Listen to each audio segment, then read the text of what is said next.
Hi guys, my name is Joanna. I'm a Russian girl who lives here in UK. My daughter locked down in France. My family lives in Russia. My friends live in Italy and China. Every day I'm contacting them about coronavirus and I have some knowledge which I want to share.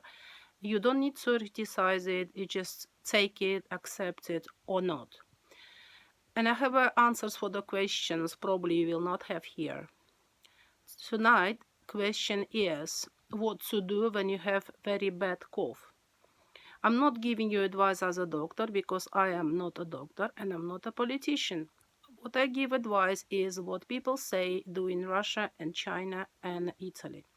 When a people with coronavirus have very bad cough, what they take is codeine, which tablets with the codeine.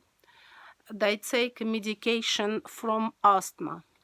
Medication from asthma, like spray, uh, in Russia it's called salbutamol, and which helps to breathe and easy cough.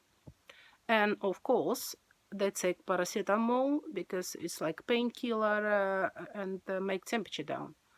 That is an answer from the people from China and Italy. That's it for now.